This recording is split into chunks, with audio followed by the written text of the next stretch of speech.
We're going to start looking at moving through space a little bit more now. And we're going to start with just an exercise where we're going to just lean forward and back. And all I want you to do is maintain your best postural position while you do this. So again, hip width apart with the feet, all those cues. Up, rib cage up with the breath, shoulders back, stomach in, posterior tilt. And then all we're going to do is kind of like the Michael Jackson exercise. We're just going to shift forward onto our feet and then back onto our heels. And that's it. So forward onto the feet. Your heels shouldn't raise off the ground here, and then back onto our heels. And that's it, just forward and back. And again, gosh, it's much harder than it looks if it's done properly. You may begin to see some issues crop up. Again, when you start movement practice, it's a good idea to get some feedback either from someone or looking in the mirror.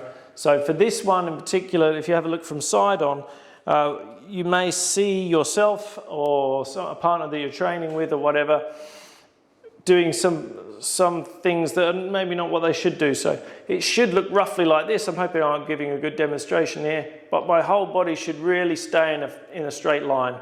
I should be supported the whole way as I go. So the whole body should stay in a straight line.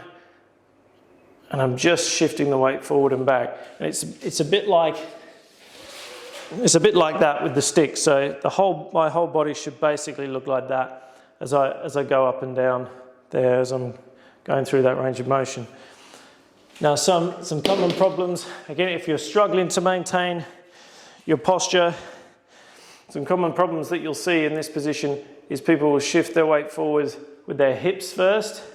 That's a very common issue. If you're doing that, you then know to try and really maintain posterior tilt a little bit more, and maybe also posteriorly shift back from how you would normally feel. So you may feel like when you're in this position, you may feel like your body's straight, but it isn't, and you'll be able to see in the mirror that that's the case.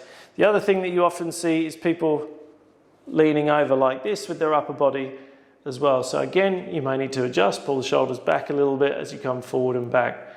You won't necessarily know that your body is straight or not unless you see it in the mirror yourself, or you can film yourself like I'm doing now, because it's very unintuitive, particularly to begin with.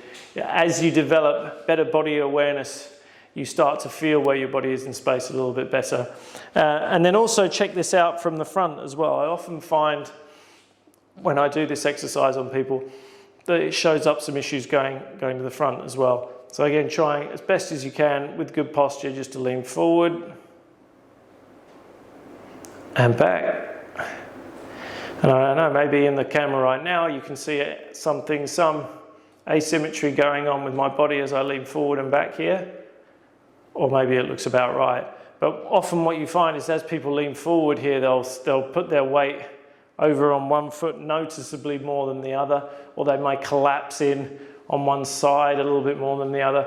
It's very noticeable, and then you can kind of figure out what's going on here. So in your stride, it may be that you put a lot more weight over onto your right foot, and then you can't get over onto the left foot. You can't transfer your weight over very efficiently from your right to your left.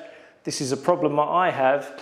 One of my troubles in my gait is that I find it difficult to transfer the weight from my right foot to my left foot in my gait. It might show up in my forward lean. It might show a little bit onto the right side. Possibly not, because I'm a little bit more practiced now. But certainly if I add resistance, so this is only a very light resistance, obviously I'm just using my body weight going very subtly forward and back.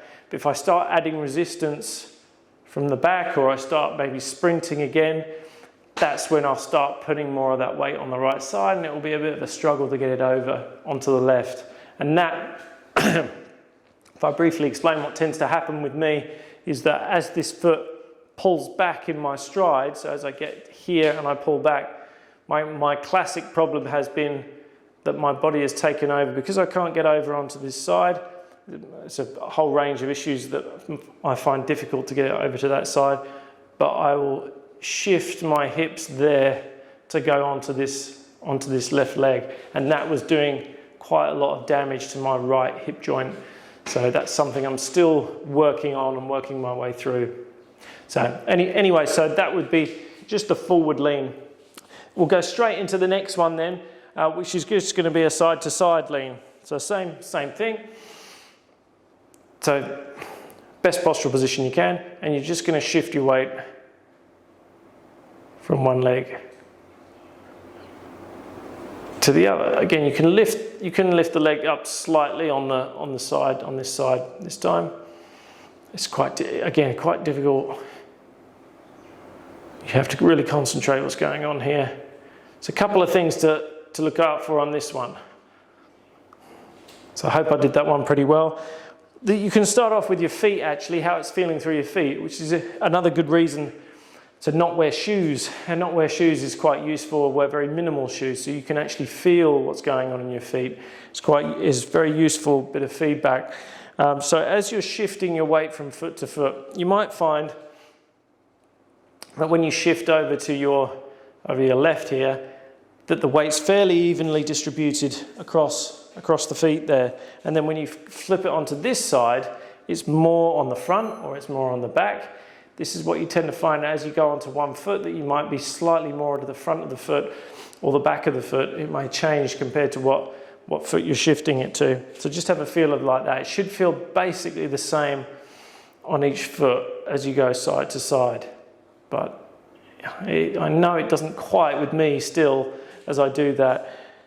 And then the other common problems that you see, again, are leading with the shoulders like that. So then obviously you're not distributing the force all the way through the musculofacial system. It then goes in a compression on this side, and then maybe also starts overstretching in areas like here. Or you'll see another problem again at the hips, very common, is this. People will shift their weight with their hips, and this is one of the worst things that you can do for your hips, actually, to shift your hips like this. The hips should track with the whole body as you shift your weight.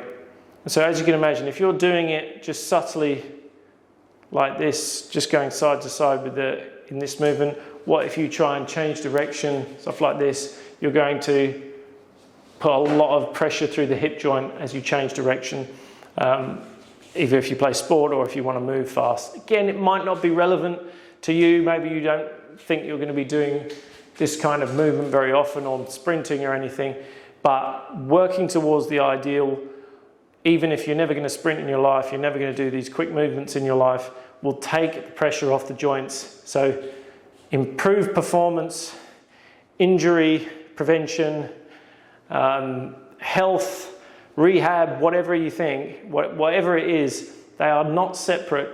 It's basically all the same thing. So performance and injury prevention are the same thing. So the better you perform with your body, the better the performance of your biomechanics, the less likely you are to be injured. And that's why this sort of training should appeal to both athletes and old people alike, or people who are really struggling with their bodies. And so that is the weight shifts forward and back and side to side.